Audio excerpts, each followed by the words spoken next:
History made. Filipino teen sounds like Elvis. Judges lose control on AGT 2025. The stage lights were blinding, but 16-year-old Aiden Reyes didn't blink.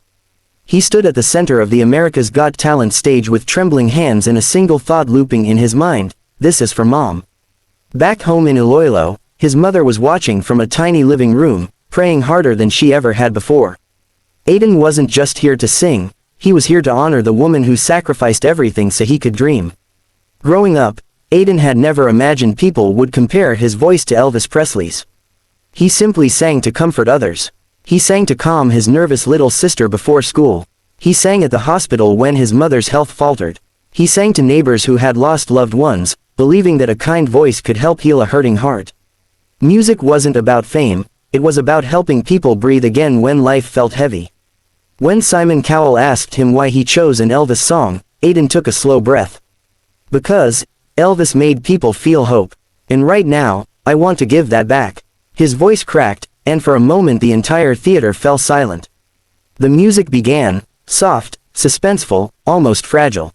Aiden opened his mouth, and the first note floated out like a warm breeze across a quiet night. Deep, golden, heartbreakingly familiar. Gasps erupted across the audience. One judge grabbed her chest. Another stood up instantly. Simon's eyebrows shot up in disbelief, as if he had just witnessed something impossible. But it wasn't just the Elvis tone that stunned the room.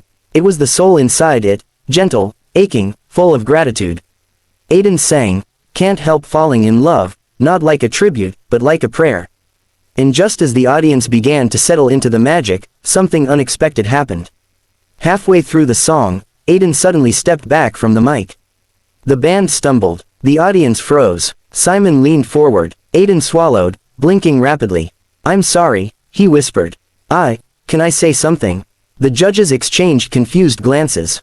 Live performances didn't pause. There were no do-overs. But Aiden continued softly, "This song, I need to dedicate it to someone." The producer backstage waved frantically, but Simon held up a hand. "Go on," he said. Aiden inhaled shakily. "My mother sold her wedding ring so I could fly here. She told me dreams matter more than jewelry. She thinks I don't know.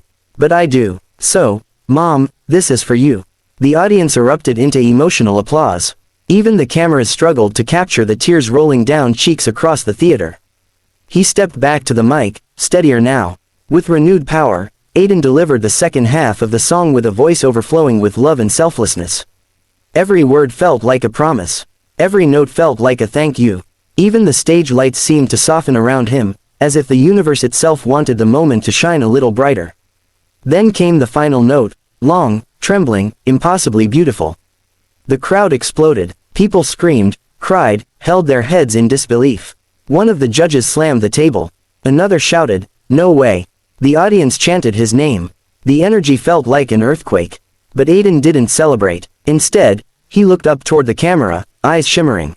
"This moment," he said, "isn't mine alone. It belongs to my mom, and to everyone who chooses kindness over comfort." The judges stood, every single one of them. Heidi wiped her tears. Sophia covered her mouth. Howie clapped like he was witnessing history. And then, without hesitation, Simon Cowell did something he rarely did.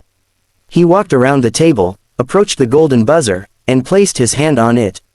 "You didn't just sound like Elvis," he said. "You showed the heart of someone who understands why music exists, to lift others. And that is greatness." He slammed the golden buzzer. Aiden gasped as golden confetti burst from above like a storm of dreams finally coming true. He fell to his knees, tears spilling freely. The judges rushed to hug him.